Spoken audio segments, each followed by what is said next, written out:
just a quick recap of some of the Premier League games that I have chosen. Just watching some of the matches on a Saturday and also Sunday today as well. And just going back to quick recap on the Manchester United versus Brighton. Let's start off with that Manchester United versus Brighton. Yeah, man. Brighton win 2-1 at the Amex. Last minute goal for Brighton. Yeah, Manchester United, same old, same old. You know what I mean? Same old, same old. New season, same old story. I feel like Man United actually played all right. Do you know what I mean? They played all right, better than last season. They're not as open as they normally are. So that's a change there. Defending again, big problem for Manchester United. Maguire at the back making some little silly mistakes, and then at the end, stoppage time, letting in that, that was a silly, silly goal, like schoolboy error, schoolboy defending. Do you know what I mean? Like it's crazy, like the things that the defending that Manchester United done in that game. And Maguire at the back, I don't quite get that. I thought Harry Maguire was being sold this summer, so is Maguire now first choice? Because obviously they've got Matthias De Ligt, who's just come in from Bayern Munich. He was on the bench. Strange, you know what I mean? If you're gonna bring in De Ligt from Bayern Munich, I'm assuming he's gonna be your first choice, playing alongside Martinez. So again, I didn't understand that team selection. No strike up front, even though he's got Xerxes, who's on the bench, but he's playing Bruno as a false nine. I just don't get it. I don't really understand the team selection with Eric Ten Hag. Still some work to be done for Manchester United, especially in the middle of the park. Casemiro, he hasn't got legs. Do you know what I mean? He can start well, but then he doesn't finish well because he just hasn't got the legs. So Manchester United definitely need a new midfielder and a defending, holding midfielder who's solid. You know what I mean? He's got more legs than Casemiro. So Eric Ten Hag needs to sort his team selection out, get his starting 11 really like glued on, nailed on, because if he doesn't, if he loses the next game against Liverpool, he could be in big trouble. Arsenal going to Villa Park. Last season, they lost the 1-0, and that probably cost them the title. Do you know what I mean? They dropped 6 points to Aston Villa last season, and those 6 points, yeah, come the end of the season, last season, that would have been the title going to the Emirates instead of the Etihad. So for Arsenal to win at Villa Park, that's great. That's fantastic. And you know what about Arsenal? One thing I realized, they're solid now. They've got that. They've got a winner's mentality now. They can dig in games, even when they're not playing well. They can dig in. They've got a solid defense, and they've got the players up front. Trossard came on for Martinelli. He bagged the first goal, and they've got those impact subs that can come in and make a difference. Do you know what I mean? So Arsenal now are looking solid. They look solid. They're a unit. Do you know what I mean? And they can grind results, and they can batter teams as well. They can do both. So for Arsenal, they've got some tough fixtures coming up in the next few weeks. So for them, it's just keep grinding results, keep getting those results. Like staying within touchy distance of Manchester City, because we know Manchester City. We already know they're crazy. They're a relentless team. Manchester City will keep winning their games, so Arsenal have to stay on them. Because Manchester City can lose 3-4 games, but come the end of the season, you know what's going to happen in Manchester City. They've got 10, 11 games at the end of the season. They're going to win 11 of those games. Like they rarely drop points at the end of the season. So it's vital for Arsenal and Mikel Arteta to really keep that pressure on Manchester City. Do you know what I mean? So that come May, they're still within touchy distance of Manchester City and they can really push them. But I would like to see Arsenal get a striker. Do you know what I mean? Just having that focal point, someone who can get 20 to 25 goals a season. I feel like if Arsenal get a striker, they could win the title, man, because the defense is great. Do you know what I mean? Saliba, Gabriel, Ben White. I saw Timber playing a left back. They look solid. And obviously in the middle, they got Partey, you got Odegaard, you got Rice. They're good. And then either side of the flanks, you got Saka, Martinelli, or Trossard. Any of them can come on. So they're solid. They've got a great starting 11. That striker though, I still feel like Arsenal are missing that little piece of the puzzle, and that's a striker. If they get a striker, I'll be more confident that Arsenal can win the title. Man City 4, Ipswich 1. Haaland bagging a hat trick once again. The guy's just relentless, and he's a goal machine. Like if you look at the record.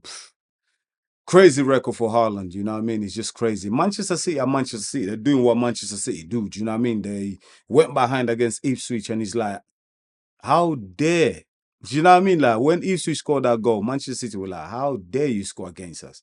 Now we're gonna show you. Do you know what I mean? When the other side then bagged 4 goals, and Manchester City champion mentality, Pep Guardiola, you already know how I feel about Pep Guardiola. For me, he's the greatest manager of all time. And with that team, Manchester City team, they're just relentless. They're going to get the wins. You know what I mean? If you're watching a match and you're expecting Manchester City to lose against the Ipswich, I don't know, mate, you forget it. Manchester City rarely drop points against the smaller team, the lesser teams in the league. Do you know what I mean? They get challenged by the Arsenals and Liverpools. But when it comes to the teams lower down the division, sorry, lower down the table, then they normally batter those teams. And I was expecting Ipswich to get battered. It wasn't as bad as I thought it would be. 4-1 is actually a decent result for Ipswich. It could have been worse. But Manchester City, they're my favourites to win the title. And it's early season, it's early doors. 2 games in. Do you know what I mean? The window's still open. Arsenal, other teams can still make signings.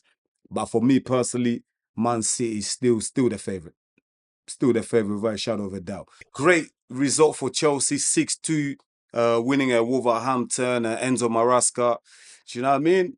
Finally getting the results that we all thought that he should be getting. Obviously, first game, look, he played against Manchester City, the champions. There's no shame in losing against Manchester City. But Enzo Maresca getting the win. Hat trick for Madueka.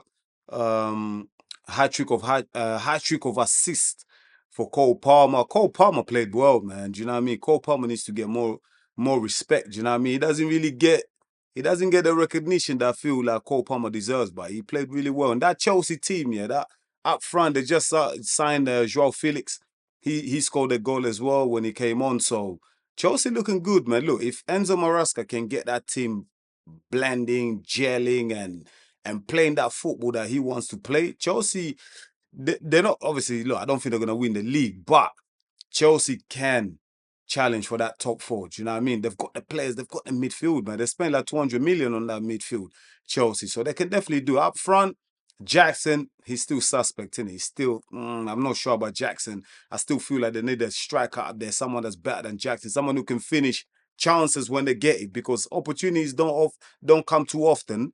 So you need a striker up there that could bang in those goals. But I know Jackson scored against Wolverhampton today, but I still feel like they need a top striker just to put icing on the cake, because I feel like that Chelsea team is solid. And with Enzo Maresca, getting that style of playing there, there could be a problem for a lot of teams this season in the Premier League. Liverpool, Jurgen Klopp is left, but I feel like Jurgen Klopp done so much work to that team. He put a structure in place, put the foundations. Like for Arne Slot, it's simple. Just come in, don't try and change too much. Obviously, still implement your style, but don't. Do you know what I mean? If it's not broken, don't try and fix it. Do you know what I mean? That's my motto. So, I can see Arne Slot. He's actually following that. He's not trying to make too much changes. Just keep playing the way they was playing under Klopp. Obviously, make small little changes, and he'll get the results. The crowd at Anfield, the fans are gonna be backing him as well. So for him, it's more about that consistency throughout the season. Obviously, there's still some players out there that might have to be moved on. He might have to bring in some players. He hasn't brought on, Liverpool haven't signed anybody yet. So we're still waiting. There's a week left for the window. So there's still some time for them to bring in a few players. But overall, good result for Liverpool, good result for Arne Slot. 6 points on the board, and next game, Manchester United. Tough game, man. You know what I mean? Manchester United versus Liverpool. There's always a bit of needle there. It's always heated, and regardless of form, who's in good form, who's in bad form, that's all out the window. When Liverpool play Manchester United, do you know what I mean? There's pride at stake. Do you know what I mean? There's a lot of things, egos, whatever. Do you know what I mean? Premier League history, titles, and stuff like that. So that's gonna be a good game at Old Trafford. Yeah, I'm looking forward to that, man. That's a real test for Arne Slot. I honestly feel like Liverpool are favourites. I just feel like Liverpool are playing the better football. They're more confident. Their style is in place there. Do you know what I mean? Manchester United, I haven't really seen a style yet. Do you know what I mean? So I feel like Liverpool are in a position where are in a better position than Manchester United, and I feel like they're going to win that game. But listen, when Manchester United play Liverpool, we all know, listen, man, regardless of form, it's a tough day. It's a tough day in the office for both managers. So looking forward to that. Thank you very much for watching this video. I really appreciate it. If you're new to the channel, don't forget to like and subscribe Until the next one, peace.